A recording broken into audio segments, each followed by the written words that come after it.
गोविंद ने प्रातःकाल रथारूढ़ भगवान सूर्य को प्रणाम किया। भगवान सूर्य अपनी रश्मियों से धरा को आलोकित कर रहे थे। धरती पर उगी घास के ऊपर ओस की बूंदें मोतियों के समान चमक रही थीं। शीतल मंद पवन से गोविंद का मन हृदय आनंद से भर उठा था। सिद्ध साधक एवं कुलीन ब्राह्मण गोविंद अपने सदाचरण के लिए मालवेश्वर भोज के राज्य में प्रसिद्ध थे।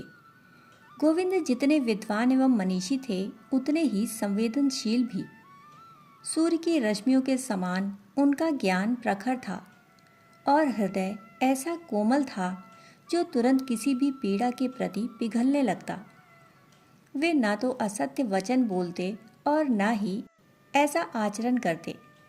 मन, वचन और कर्म से वे सदा ईश्वर के प्रति समर्पित थे। एक दिन गोविंद पूर्व दिशा की ओर बैठकर महामंत्र का जाप कर रहे थे, जिसके प्रभाव से उनका मुखमंडल दिव्य आभा से दमक रहा था। उस दिन उनकी तपस्या का कुछ ऐसा विशेष प्रभाव हुआ कि स्वयं देवराज इंद्र को वहां प्रकट होने के लिए विवश होना पड़ा। इंद्र के मन में गोविंद की तपस्या से निकली ऊर्जा के प्रति कुशंका थी कि कहीं इससे उनका देवराज का पद असुरक्षित न हो जाए। उनके मन की बात जानकर गोविंद ने इंद्र से कहा, हे देवराज, आपको इंद्रासन की चिंता है, पर आप निश्चिंत हो जाएं, क्योंकि हम तो केवल ईश्वर का ध्यान करते हैं। हमें ना तो किसी पद की चाह है और ना किसी वस्तु की लालसा। एक तपस्वी के लिए त्रिलोक का वैभव भी तिनके के समान है, फिर उसके सामने आपके इंद्रासन का भला क्या मूल्य। सृष्टि उसके लिए एक बुलबुले के समान है, जिसका कोई अस्तित्व नहीं। इस नश्वर एवं क्षणिक संसार में ऐसा कुछ भी नहीं जो एक सच्चे तपस्वी एवं योगी को डिगा दे। गोविंद ने आगे कहा, एक तपस्वी का तप केवल सृष्टि के कल्याण एवं मानवता की पीड़ा निवारण के लिए होता है और एक योगी की एकमात्र संपदा प्रखर विवेक एवं उत्कृष्ट वैराग्य में सन्निहित होती है। आप तो केवल तप से इसलिए घबराते रहते हैं कि कहीं कोई आपका इंद्रासन छीन न ले। आप तो सुख को भी सही ढंग से भोग नहीं पा रहे। आप निश्चिंत रहें और हमें अपनी भक्ति में डूबने दें। प्रस्थान करें। बिना कुछ कहे इंद्र तो वहां से चले गए, परंतु तत्क्षण एक और परिदृश्य वहां प्रकट हुआ। राजा मालवेश्वर भोज अपने रथ से उद्यान की ओर जा रहे थे। वे किसी सोच में डूबे सूर्य की सुनहरी रश्मियों को निहार रहे थे। तभी योगी एवं तपस्वी गोविंद को देखकर उन्होंने अपने रथ को रोकने का आदेश दिया और फिर रथ से उतरकर उन्होंने उनका अभिवादन किया। गोविंद ने राजा के अभिवादन का उत्तर ना देते हुए अपनी दोनों आंखें मूंद लीं। गोविंद की प्रतिक्रिया से विस्मित राजा ने कहा, हे महातपस्वी, आपने हमें आशीर्वाद देना तो दूर अपनी आंखें ही बंद कर ली। हमसे ऐसी क्या भूल हो गई? इसके पीछे कोई कारण अवश्य होगा जो हमें ज्ञात नहीं हो पा रहा। कृपया इसे स्पष्ट करने की कृपा करें। गोविंद ने कहा, महाराज, यदि आप सत्य सुनना चाहते हैं तो मैं सत्य वचन कहता हूँ, पर ध्यान रखें, सत्य को सह पाना अत्यंत कठिन है। राजन, मैं खरी खरी बात कहने में विश्वास रखता हूँ। महाराजा भोज ने कहा, आप सत्य ही कहें, मैं सत्य सुनने को उत्सुक हूँ। राज दरबार में हमें प्रसन्न करने के लिए गाए गए अतिशयोक्तिपूर्ण गान से हमें वितृष्णा सी हो गई। आप सत्य कहकर हमें उपकृत ही करेंगे। हमें स्वीकार है, आप कहें।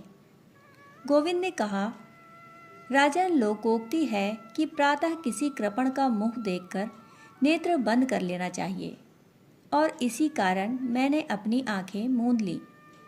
राजा ने इसे सुना तो उन्हें ऐसा लगा मानो उनके ऊपर तुषाराघात हो गया। राजा के माथे पर पसीने की बूंदें दिखने लगी। अपनी गलती सुनना भी अत्यंत साहस का काम होता है, किसी तरह राजा ने अपने को संयत किया और बिखरे धैर्य को बटोरने लगा। गोविंद राजा की मन स्थिति में हो रहे परिवर्तन को भली भांति अनुभव कर रहे थे। राजा भोज ने कहा, हे तपस्वी, क्या हम कृपण हैं? हमने कईयों को दान दिया है, फिर कैसे कृपण हुए? गोविंद ने कहा, महाराज, आपने जो दान दिया है वह अपने अहंकार की तुष्टि के लिए दिया, जबकि दान किसी सत्पात्र को उदारता के साथ प्रदान किया जाता है। परंतु आपके दिए दान में उदारता के स्थान पर अहंकार का पुट अधिक है, और आपने दान उसे दिया है जिसे उसकी आवश्यकता नहीं थी। केवल चाटुकारों को आपने दान दिया, जबकि दान तो सत्पात्र को दिया जाना चाहिए। आप राजा हैं, राजा प्रजा का भगवान होता है। जो राजा अपने इस धर्म का पालन नहीं करता, उसकी दुर्गति सुनिश्चित है। जो राजकोष का उपयोग केवल अपने सुख भोग, वासना तृष्णा की पूर्ति के लिए करता है, एक दिन उसका पतन सुनिश्चित है। फिर चाहे वह कितना ही धन बल, जनबल एवं बाहुबल से संपन्न क्यों न हो। अतः ऐसे राजा का मुख नहीं देखना चाहिए, और इसीलिए हमने अपनी आंखें बंद कर ली। गोविंद बोल रहे थे और राजा भोज का हृदय सत्य के इन वाणों से बिंधता जा रहा था। गोविंद आगे बोले, महाराज, प्रगल्भ की विद्या, कृपण का धन और कायर का बाहुबल, ये तीनों पृथ्वी पर व्यर्थ हैं। पृथ्वी पर सद्गुण देह छूटने के बाद भी अमर रहता है। धन तो चंचल है, इसका तो विनिमय होना ही है, परंतु उसका सदुपयोग सर्वोच्च है। धन तो माध्यम है, उदारता तो हृदय का गुण है।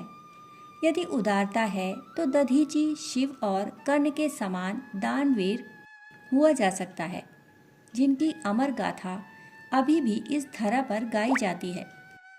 राजा भोज के विचार भगवान भास्कर की रश्मियों के संग एकाकार होकर उनके जीवन को एक नई दिशा दे गए।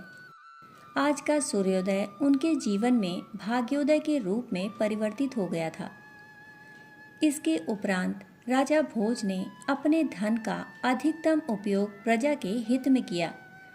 औरों के लिए उदारता एवं स्वयं के लिए अतिशय कठोरता का व्रत अपनाकर उन्होंने अपने जीवन को धन्य कर लिया। गोविंद की दी गई इस शिक्षा ने न केवल राजा भोज का हृदय परिवर्तित कर दिया, वरन उनके राज्य की सारी प्रजा का कल्याण कर दिया। सत्य यही है कि इस संसार में सुख और शांति वही प्राप्त कर पाते हैं जो समाज के दिए धन का उपयोग एवं उपभोग व्यक्तिगत स्वार्थों की पूर्ति में नहीं, अपितु सामाजिक मूल्यों की स्थापना में करते हैं। दोस्तों, कहानी सुनने के लिए आप सभी का बहुत बहुत आभार। फिर मिलते हैं ऐसी ही कहानी के साथ। तब तक के लिए धन्यवाद।